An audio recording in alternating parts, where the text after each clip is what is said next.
네, 안녕하십니까. 네.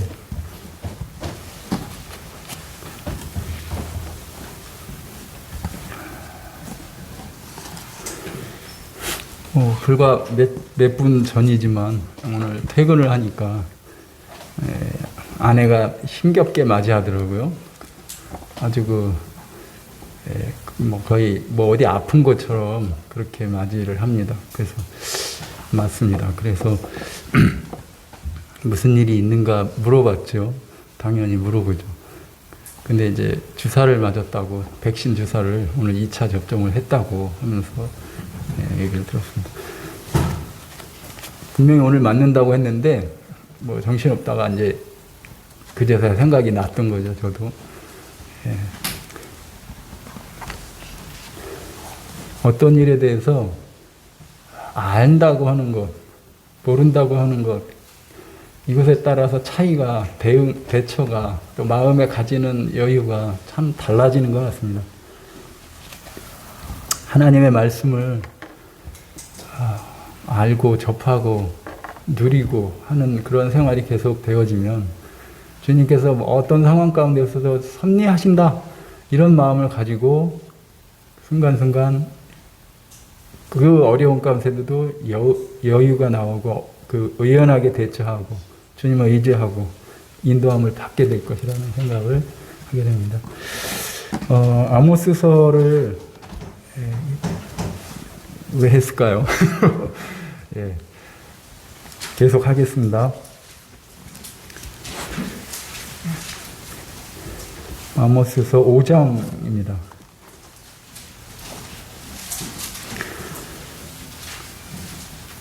일단 13절까지 1절부터 13절까지 읽도록 하겠습니다.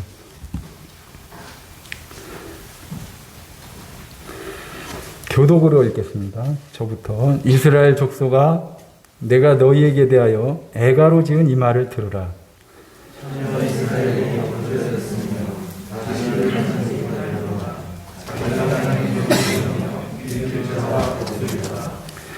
주 여호와께서 이와 같이 말씀하시되 이스라엘 중에서 1000명이 행군에 나가던 성읍에는 100명만 남고 100명이 행군에 나가던 성읍에는 10명만 남으리라 하셨느니라. 여호와께서 이스라엘 족속에게 이와 같이 말씀하시기를 너희는 나를 찾아 베델을 찾지 말며 길갈로 들어가지 말며 브엘세바로도 나아가지 말라. 길갈은 반드시 사로잡히겠고 베델은 비참하게 될 것임이라 하셨나니 너희는 여호와를 찾으라. 그리하면 살리라. 그렇지 않으면 그가 그같이 베델을 지배하여 취하시니 베델에서 그들을 찾아가 없으리라. 정의를 쓴 쑥으로 바꾸며 공의를 땅에 던지는 자들아, 의성과 상성을 던지며 사망의 그늘을 아침으로 바꾸시고 낮을 어두운 밤으로 바꾸시며 바닷물을 불러 지면에 쏟으시는 이를 찾으라. 그의 이름은 여호와시니라. 그가 강한 자에게 갑자기 패망이 이르게 하신즉 그 패망이 산성에 미치느니라. 우리가 성문에서 책망하는 자를 미워하며 정직히 말하는 자를 싫어하는도다. 너희가 힘없는 자를 밟고 그에게서 미래 부당한 세를 거두었은즉 너희가 비록 다듬은 돌로 집을 건축하였으나 거기 거주하지 못할 것이요 아름다운 포도원을 갖고 왔으나 그 포도주를 마시지 못하리라. 너희의 영혼이 많고 죄악이 무거움을 내가노라. 너희는 의인을 하하며 열림을 받고 성문에서 가난하게 하게 하는 자로다. 그러므로 이런 때에 지혜자가 잠잠하나니 이는 악한 때임이니라. 이렇게 나와 있습니다. 1장에서 4장까지 잠깐 리뷰를 하자면 이스라엘은 지금 일촉즉발의 심판을 앞둔 그런 일촉즉발의 위기 상황 가운데 있습니다. 그것은 그들의 죄로 인한 것이었습니다. 사자가 막 포효할 때 그 앞에 그 먹잇감을 가지고 포효하는 그 사자 앞에 마치 놓여 있는 그러한 백성들의 모습입니다. 하나님의 진노는 이들에게 어떻게 이제 일깨움을 주시냐. 주변국 6나라를 이렇게 그들의 죄를 지적하시면서 심판할 것이라고 말씀할 뿐 아니라 유다까지 6번째 유다까지 이렇게 말씀하시고 결국에 이스라엘 지금 이제 이스라엘의 죄를 책망하십니다. 거기 그 적대국들이 이스라엘의 적대국들이 계속 지적이 됐고요. 거기에는 아람도 있었고 거기 이제 팔레스타인의 국가 아스돗, 아스글론, 에그론 이런 국가들이 있었습니다. 앞으로 심한 재앙이 있을 거라고 이들이 들었을 때 아마도 과연 그럴까? 이렇게 의심할 수도 있었을 것입니다. 그다 이제 동맹국이었던 그 두로, 에돔, 암몬까지 이렇게 지적을 하시고 피를 나는 친족인 유다까지도 책망을 하시고 결국 이제 그 조여오는 그런 뭔가 어떤 그 올가미와 같은 목을 조여오는 듯한 그런 것으로 결국에 처음 말씀을 하고자 했던 그 북이스라엘을 이제 거론을 하게 됩니다. 특별히 유다에 대한 죄를 보면 여호와의 율법을 멸시하고 그 은혜를 이제 거절하고 지키지 아니하고 율례를 지키지 아니하고 그러니까 거짓 우상이 계속 그들의 생활에 있게 되고 그들에게 그 우상에 미혹이 되면서 그들의 죄를 말씀합니다. 이스라엘에 대한 죄는 다른 그 나라들 주변국의 죄보다 더 강하고 더 셌나 봅니다. 2장 7절부터 16절까지 장황하게 나와 있습니다. 거기에 보면 부당한 거래를 하고 가난한 자를 학대하고 힘없는 자를 짓밟고 착취하고 연약한 자를 돌아보지 않고 또 음행한 짓을 일삼고 아들과 아버지 또 그 성스러운 제단 앞에서 거래를 하고 장사를 하고 또 나시린을 세워서 이제 그 하나님께서 세우신 그 나시린 청년들 중에서 이제 세웠는데 그 나시린에게 포도주를 마시게 하고 또 선지자한테 명령하지 말고 하나님의 예언을 하지 말라고 이렇게 하는 상황입니다. 이런 상황에서도 하나님은 왜인지 계속 메시지를 던져주고 계시다는 것입니다.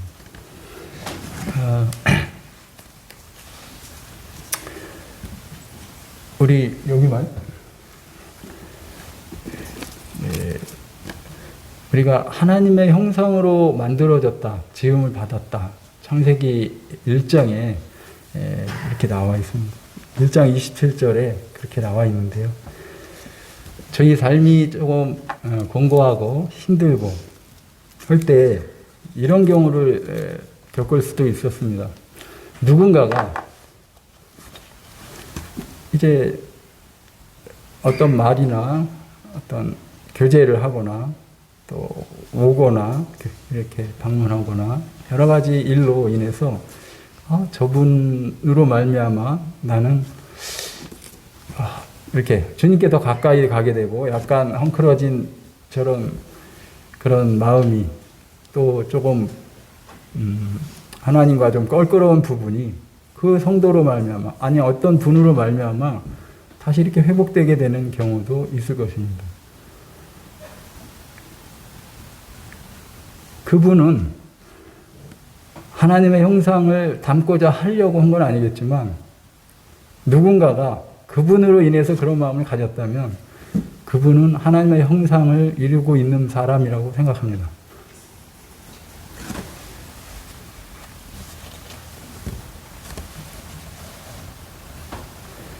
말로만 그런 것을 하는 것이 아니라 그 있는 존재 자체로, 주님이 바로 그런데요.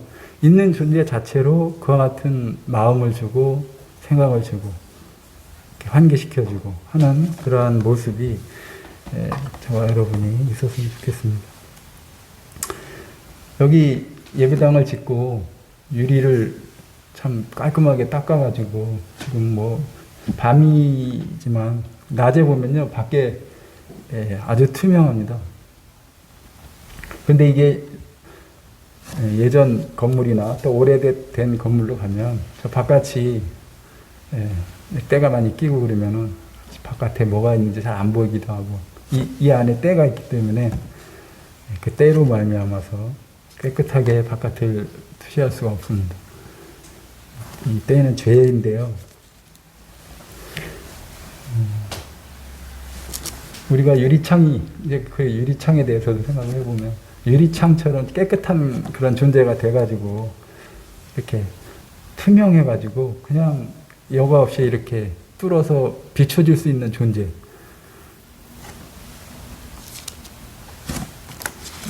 그런 존재가 됐으면, 그런 사람이 됐으면 하는 마음이 있습니다. 예수님이 어느 날 이제 빌립이 예수님 직접 좀 보여주세요. 잘 못 믿겠습니다. 이렇게 말을 해옵니다. 요한복음 14장 9절에 그와 같이 나옵니다. 그때 예수님은 뭐라고 말씀하시냐면 빌립아 내가 이렇게 오래 너희와 함께 있었는데 네가 날 알지 못하냐? 그러면서 이런 말씀하십니다. 나를 본 자는 하나님을 보았거늘. 근데 왜 어찌해서 하나님을 보이라고 하느냐? 이렇게 말씀하십니다. 나를 본 자는 하나님을 보았거늘. 이게 유대인이 옆에 있었거나 바리새인이 있었으면 이거 경천동지할 말입니다. 나를 보았으면 하나님을 보았다? 저런 오만함, 저런 말도 안 되는. 그러면서 아마 돌로 쳐서 이렇게 죽이려고 했을지도 모르겠어요. 이것은 주님의 오만함이 아닙니다.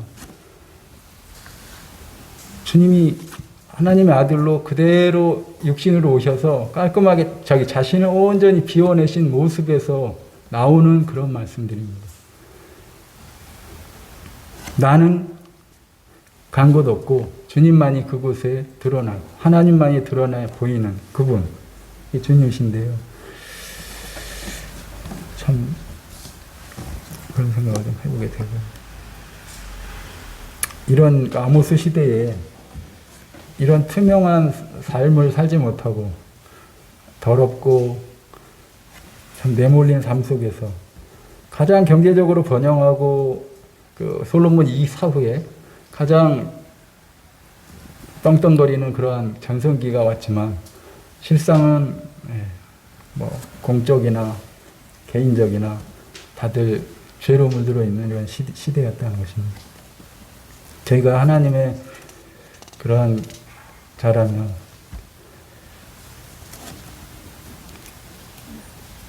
깨끗한 그런 신앙을 가지고 주님을 드러내야겠다라는 생각을 하게 됩니다.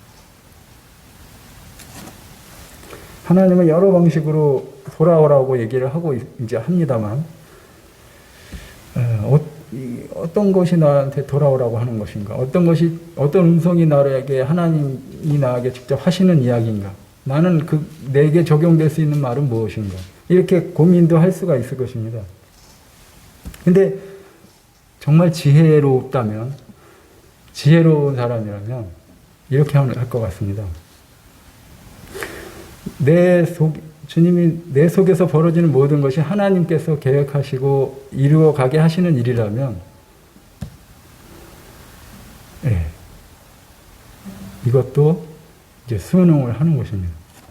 그 하나님이 그 중심이 돼서 그 향하여 가는 길이라고 했을 때, 이것은 참 우리를 그 상황만 보는 것이 아니라 초대한다. 우리를 주님께 나가게 하는 길이다, 이것은. 이렇게 생각을 하고 접근을 할 것 같습니다. 이거 실제적으로, 이 생활에서 한번 그렇게 계속 경험을 하시길 바랍니다. 자, 이제 본문을 보겠습니다. 5장 1절인데요. 돌아오라고 했지만 돌아오지 않았던 그런 4장에 나왔던 그 이스라엘에 대해서 이 5장에서는 여호와께 돌아오라가 아니라 이제 찾으라 이런 말씀을 하십니다. 1절 이스라엘 족속아 내가 너에게 대하여 애가로 진 이 말을 들으라. 자, 이제는 아예 애가라는 표현을 노골적으로 얘기를 하십니다. 심판하시겠다 아니라 이제는 애가를 부릅니다. 이 애가는 다른 말로 하면 조가라고도 할 수 있습니다. 죽음을 애도하면서 부르는. 애가가 성경에 여러 부분에 나와 있습니다. 개인적으로 나와 있기도 하고, 집단적으로 나와 있기도 하고, 슬픔 가운데 표현한 어떤 노래, 그런 시, 이것들이 드러납니다.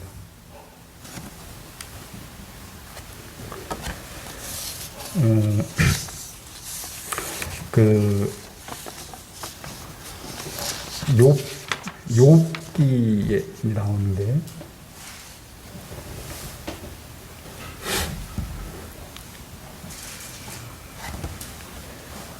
욥기 3장에 보면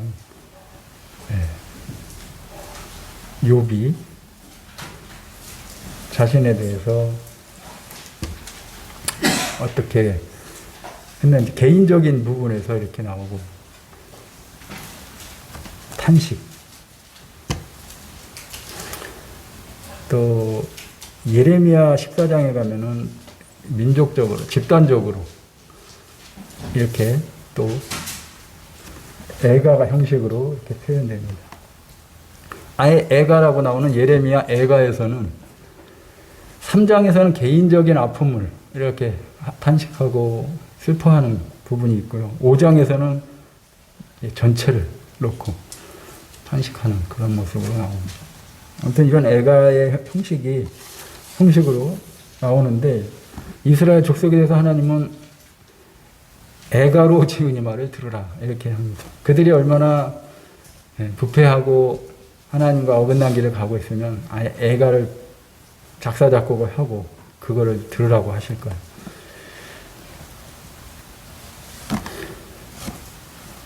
2절 처녀 이스라엘이 엎드러졌으며 다시 일어나지 못하리로다. 자기 땅에 던지우며 일으킬 자 없으리로다. 이스라엘을 가지고 처녀라고 합니다. 처녀 이스라엘이라고. 그가 엎드러졌다고.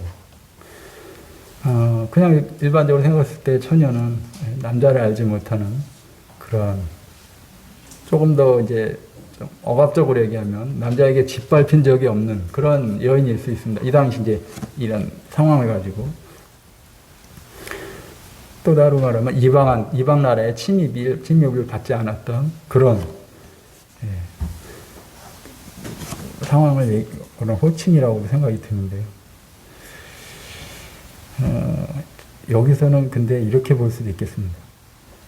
결혼도 안 해보고, 결혼을 안 했잖아요. 처녀는 결혼을 하지 않았습니다. 근데 엎드려졌다는 건 죽은 겁니다. 결혼도 안 하고 죽은 이런 모습이라는 것입니다. 이스라엘을 가지고. 하나님은 여인들에게 생명을 잉태할 수 있는 특권을 주셨습니다. 생명을 낳고 계속 생산해 이렇게 생명을 낳는 그런 특권을 이렇게 주셨고 있습니다. 이스라엘도 아마 하나님의 것을 받은 선민으로서 같이 하나님의 것으로 계속 낳고 잉태하고 산출해내고 이렇게 나가기를 바라셨을 것입니다. 그러나 그렇지 못했습니다. 이런 표현이 바로 그렇게 나타내고 있습니다. 엎드려졌다는 것은 죽었다 이런 얘기로 나와 있는데요. 근데 이 엎드려졌다의 그 원말에는 처절하게 죽었다 이런 뜻이랍니다. 히브리서 말은 처절하게 죽은 것. 그냥 쉽게 한 번에 이렇게 죽는 것 같지가 않습니다. 아주 갖은 어려움을 겪다가 죽는, 이게 여기서 엎드러졌다라는 그런 죽음의 뜻이라고 합니다. 이 예언을, 단어를 가지고 계속 하나님께서 또 예언을 하고 계시는 것입니다. 그러니 그 뒤에 일으킬 자가 없다. 당연히 그렇죠. 하나님 아니고서는 세상이 누군가가 그 죽은 자를 일으킬 자가 없다라는 것입니다. 이스라엘에 겪게 될 고통을 그 다음에 이렇게 표현을 하시는데, 이스라엘 중에서 1000명이 행군에 나가던 성읍에 100명만 남고, 100명이 행군에 나가던 성읍에 10명만 남고, 이렇게 된다는 것입니다. 10분의 1로 팍팍 줍니다. 중세에 뭐 다 아시다시피 패스트로 인해서 중세 인구가 3분의 1이 멸절됐다고 합니다. 시름시름 앓다가 죽기도 하고 바로 죽기도 하고 뭐 여러 저게 상황이 있겠습니다만, 유럽 인구의 3분의 1이 이렇게 죽은 것입니다. 이거 지금 코로나 시대에 패스트랑 그 패스트하고 코로나하고 약간 쥐하고 처음에 이제 연결이 되긴 합니다만,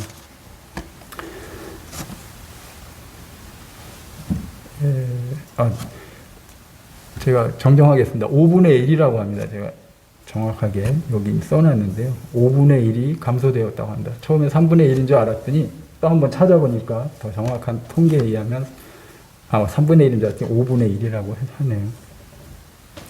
근데 여기 아모스서에는 남은 군사가 10분의 1만 남는다고 하는 거죠. 아주 괴멸된다라는 표현이 있는데, 괴멸, 완멸, 이런 차원으로 가고 있습니다. 이것을 지금 아모스라는 드고아 목자, 지물진자 아모스는 바라보고 하나님의 말을 대언하고 있습니다.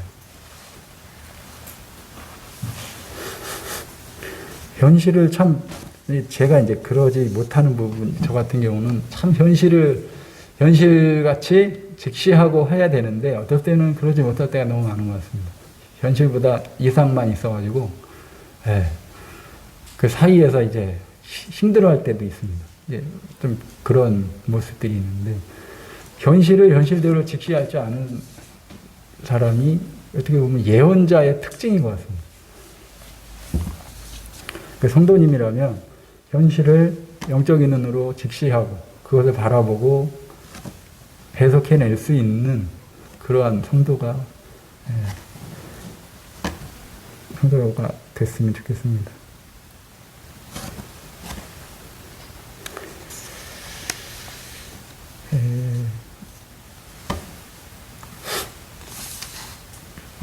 그 영화 얘기를 잠깐, 그 타이타닉호가 타이타닉호 그 영화가 한 번 나온 건 아니고, 예전에 1970년도에도 뭐 한 번 나온 적이 있다고 합니다. 아무튼 그 타이타닉호는 영국에서, 세계에서 가장 큰 거함으로 이제 영국의 어디 벨파스트 항을 출발해서 5만 톤이나 되는 그 선박이 이제 사우샘튼을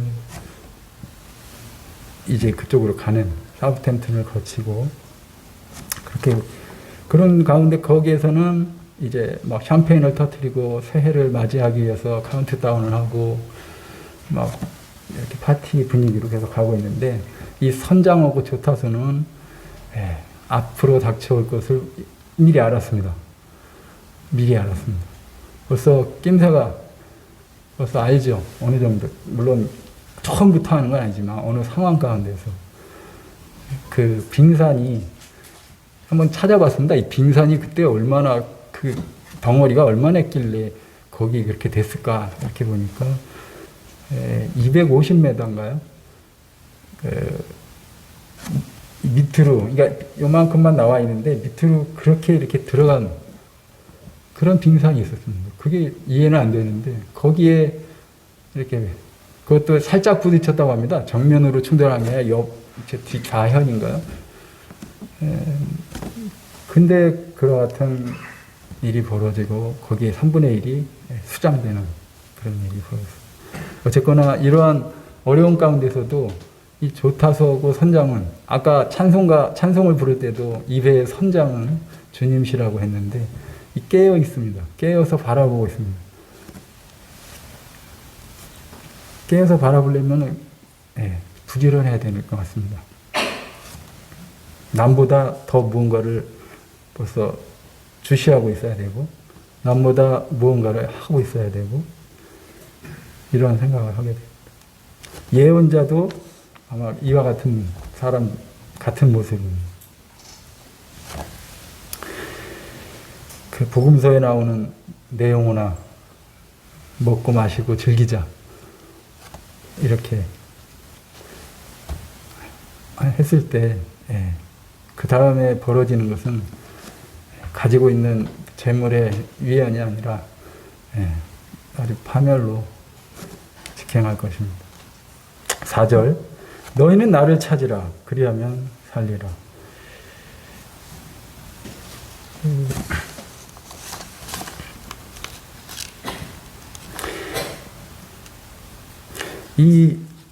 너희는 나를 찾으라 이렇게 말씀하셨을 때 이것은 하나님께서 하신 말씀입니다.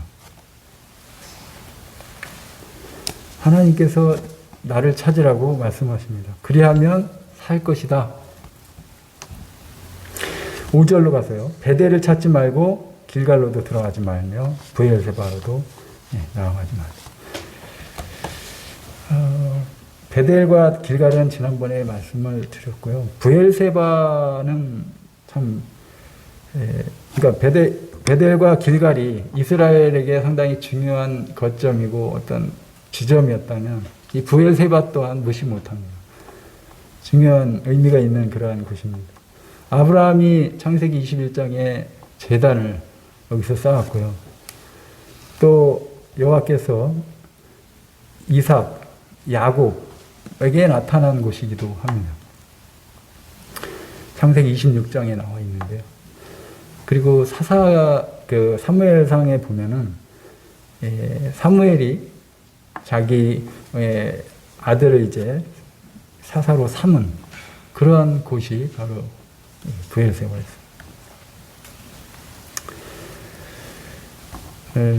그리고 또 영토적인 측면에서 브엘세바는 최남단, 우리로 말하면 마라도 같이 국경을 어떤 남단으로, 남쪽의 끝으로 이렇게 매듭 짓는, 이렇게 경계를 짓는 그러한 장소이기도 합니다. 저 위에 단부터,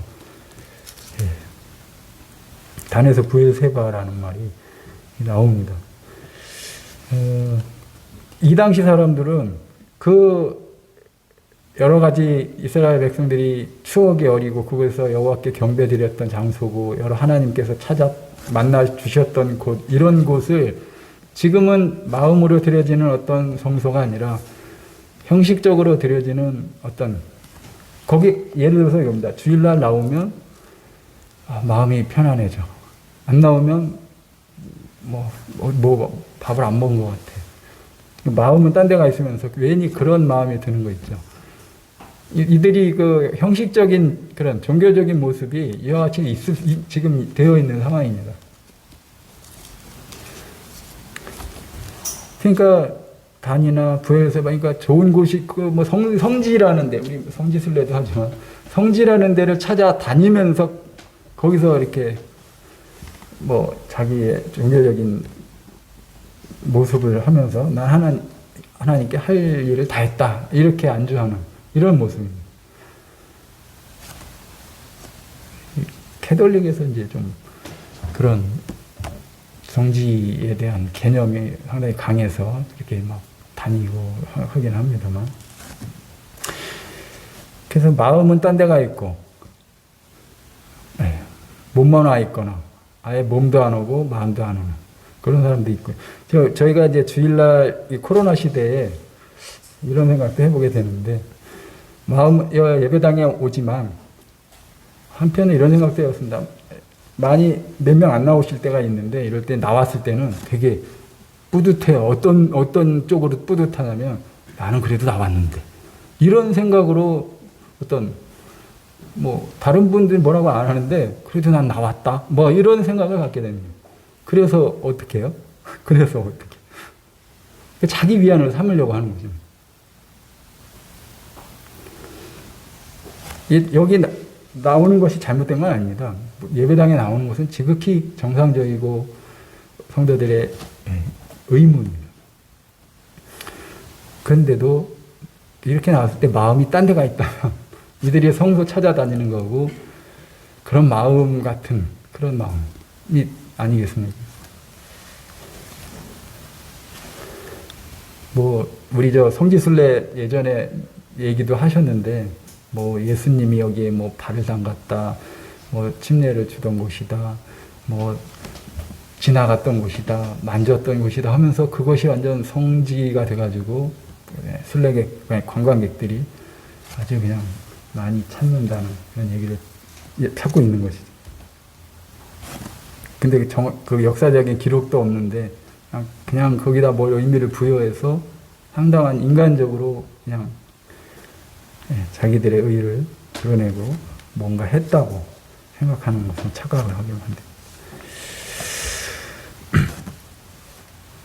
성소에 가는 것으로 자기의 소임을 다했다고 생각하는 이 자들에게 5장 5절에 길갈은 반드시 사로잡히겠고 베델은 비참하게 될 것이다 이렇게 말씀하죠.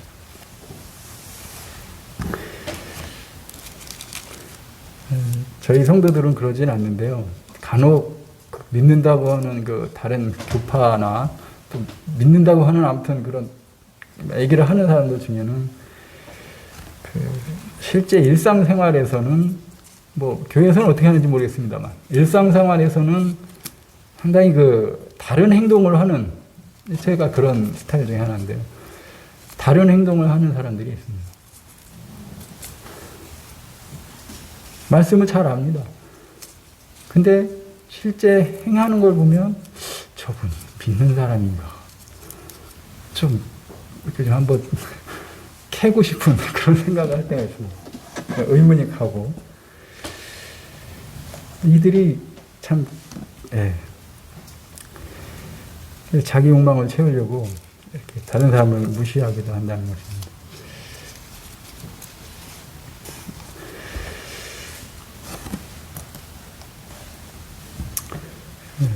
그리고 이제 이런 경우도 있죠.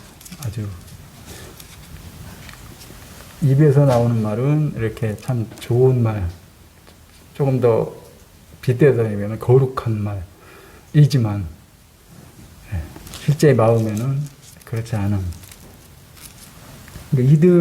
이스라엘 백성이 지금 그와 같은 상황이라는 것입니다.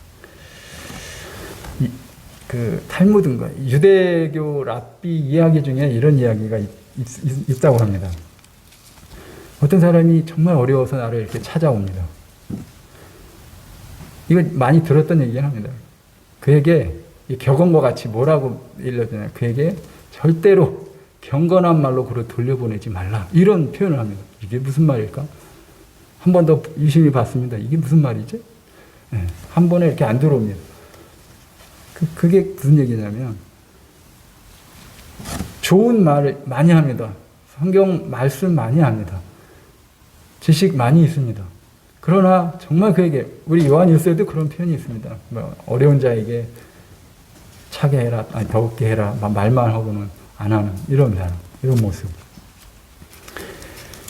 뭐 좀 되면 하나님께 기도해, 하나님께 맡겨, 뭐 이렇게 하거나 나도 기도할게 이렇게 얘기도 합니다만 정말 그 심중에는 그냥 거칠애로 이렇게 얘기할 때가 많이 있습니다. 그렇게 얘기하지 말라는 것입니다. 그래서 어떻게 얘기를 하냐면요. 이렇게 얘기를 하랍니다. 상대방이 내가 세상에 하나밖에 없게 느끼게 하라는 겁니다. 들어주는 상대방이 내가 아픈 사람이 있는데 상대방이 돼서 그와 만나는 세상 다 차단하고 그와만 지금 집중해서 뭔가를 이렇게 진심으로 마음으로 해주려는 그게 느껴지죠.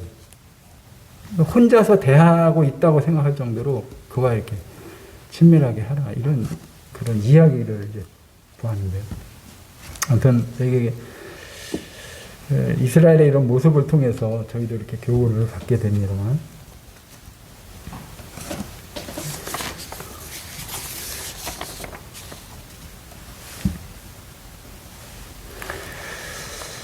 어,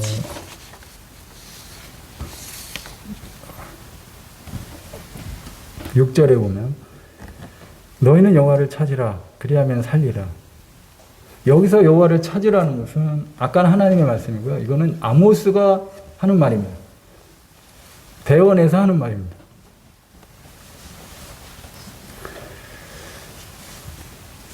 이 6절은 특별히 베델의 그런 죄를 말하고 있는데요. 그 7절 정의를 쓴속으로 바꾸며 공의를 땅에 던지는 자들아. 이렇게 정의를 킹제임스 버전에서는 이제 판단의 공의 이런 표현을 이제 하더라고요. 그래서 좀 어렵습니다. 이 말이 우리 말로 표현했을 때 한자어로 정의 공의라고 나와 있는데, 헌병령에는 판단의 공의, 또 공의를 그냥 의 이렇게 얘기를 합니다. 아무튼 하나님께서 이렇게 세상의 어떤 기초로 세운 두 가지 기둥이라고 이렇게 보면 이 정의와 공의입니다. 그런데 지금 이 사법적인 어떤 뜻을 갖는 정의, 법이 동원되고 법에 따라 이렇게 공정하게 집행되지 못하는 그런 상황 가운데 정의를 얘기합니다. 정의가 없으면 이제 무너지는 것이죠. 무정부가 되고, 이 공의라는 것은 어떤 정의로움인데 회복을 염두에 두는 그런 뜻에서의 정의라고 합니다. 예를 들어서 많이 누린 자가 가지지 못한 자를 배려하고 생각해 주는 것. 우리 주님의 마음이고 하나님의 마음이죠. 뭔가를 이삭을 남겨놓고 추수해도 이삭을 남겨놓는 것, 이런 거.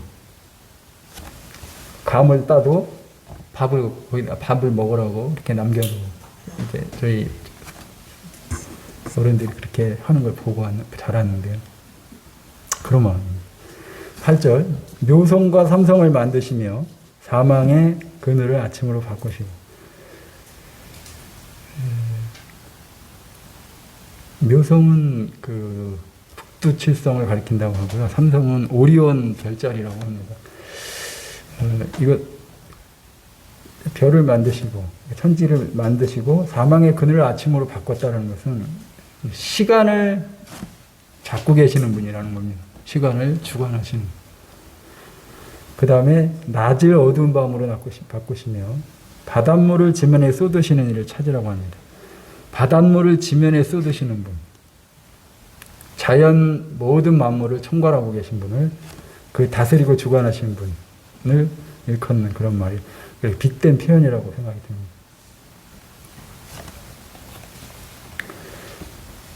이 역사를 이끌어 가시고 섭리에 나가시는 그분을 찾으라.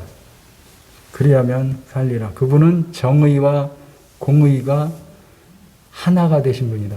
그분을 찾아라. 사실 저희 안에 정의롭지 못하고 공의가 없어서 스스로도 한탄할 때가 많이 있습니다. 어떤 문제 앞에서 지혜롭게 한다고 나름대로 하지만 하나님의 법으로가 아닌 내 생각으로 하다가 아이고 이게 아니네 하다가 이제 한 대 맞고 돌아설 때가 있습니다. 10절 무리가 성문에서 책망하는 자를 미워하며 정직히 말하는 자를 싫어하더라. 이 책망하는 자는 불의에 맞서서 대항하는 사람을 가리킨다고 합니다. 우리 성문이라고 하면 왠지 뭐 좀 누가 생각나고 어떤 장면들이 이렇게 떠오르기도 합니다. 성문에서 뭔 일이 벌어져.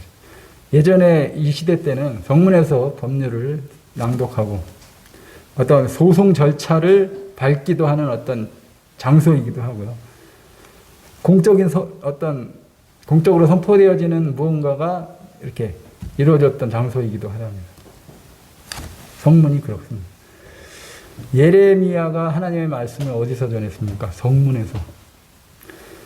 예레미야 17장 19장 2절에 보시면 이렇게 성문에서 말씀을 전했다고 나오고, 모르긴 몰라도 아모스 예언자도 그러지 않았을까 이런 생각을 좀 해보게 됩니다.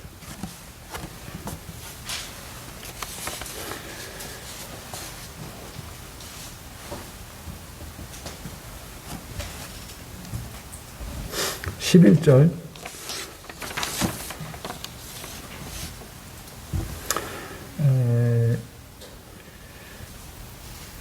힘없는 자를 밟는 것, 미래 부당한 세를 거두는 것, 이 밟다 거두다의 단어에 담겨져 있는 뜻, 이것이 좀 재밌습니다. 계속 습관적으로 짓는 죄라고 합니다. 계속 습관적으로 짓는 행동, 요게 밟는 거고 거두는 것입니다. 이들은 힘없고 참 의지할 데 없는 그런 사람들에게 계속 횡포를 합니다. 이러면서 겪게 되는 것은 자기들이 멋진 집을 지었다고 하지만 그것을 거할 수가 없게 되고, 또 포도원을 갖고 가지고 그 안에 먹을 게 많이 소출이 있을지라도 그걸 먹게 되지 못한다. 그런 포도를 마시지 못하게 될 것이라는 예언을 듣게 됩니다. 12절 너희의 허물이 많고 죄악이 무거움을 내가 안다. 너희는 의인을 학대하며 뇌물을 받고 성문에서 가난한 자를 억울하게 하는 자로다. 여기서 뇌물이라는 말은 어디서 많이 들었던 말입니다. 원래 말이 코페르, 뭐가 생각나죠? 속전이라는 말이라고 합니다. 이 뇌물이 속전이라는 말이라고 합니다. 형벌에 처해질 사람을 위해서 생명의 속전을 내죠. 그 생명의 속전을 여기서 코페르를 뇌물로 나오는데요.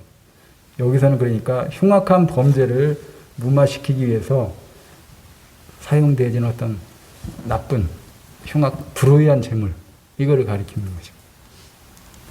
이 당시 상황을 아시겠죠?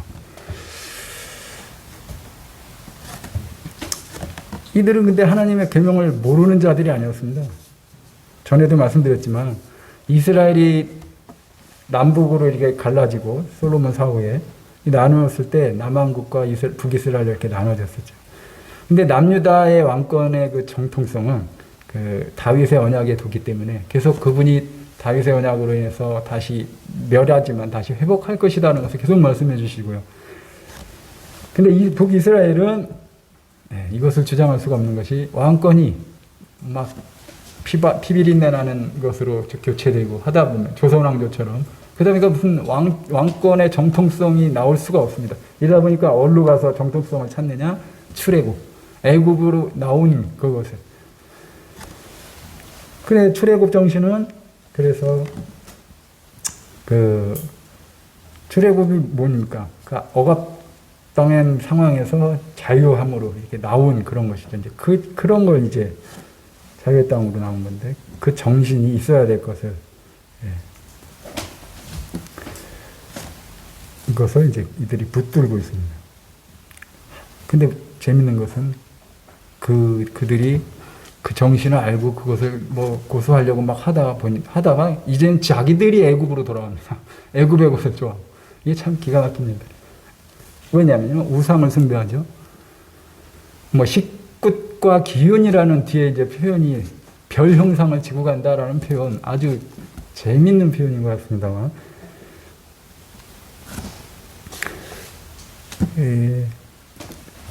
아무튼 자기들이 주장하는 것에 자기들이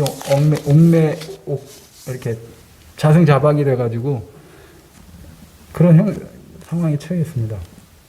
자, 13절 보고 이제 마치게 되는데요. 오늘은 여기까지만 하게 되는데, 그러므로 이런 때에 지혜자가 잠잠하나니 이는 악한 때입니다. 그들을 억압에서 나온 거를 그 자유정신을 기리고 했는데 오히려 자기들이 그 억압 속으로 들어간 상황 가운데 이 악이 엄청 기세등등 판을 치고 있을 때 지혜자는 거기다 대고 더 강하게 무언가를 말하는 것이 아니라요. 잠잠하게 된다는 것이 좀 눈여겨보여요. 세상이 악하고 할 때 우리가 나가서 같이 으쌰으쌰하고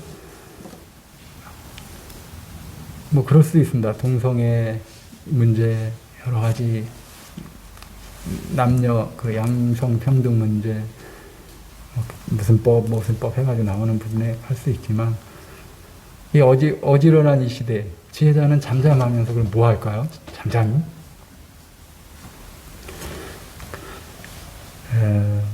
이 악한 때에 잠잠히 주님을 바라보게 됩니다. 시편 12편 8편에 시편 12편 8편 보면 다 아시는 말씀입니다만 지금 이때와 지금이 요런 때입니다. 비열함이 인생 중에 높임을 받는 때에 악인들이 곳곳에서 날뛰는도다. 이거 횡행하다 이런 표현이죠. 하나님의 뜻을 무시하고 있는 이자들이 활개를 칩니다. 아모스가 이것을 지적하고 있습니다. 예언자는 눈이 밝은 사람이었습니다. 그래서 영어에서는 프라핏이라는 말이 있지만 또 달리 seer, S-E-E-R, seer 이런 표현으로 예언자를 말하기도 합니다. 예언자는 오늘같이 애가를 부르기도 합니다. 개탄합니다. 그러나 중요한 것은 그러면서도 그가 하는 말은 안풀 바라보며 여호와를 찾으라 이렇게 말을 합니다. 내 뜻을 찾으려는 것이 아니라 그것은 하나님의 뜻을 이루어 드리는 것입니다.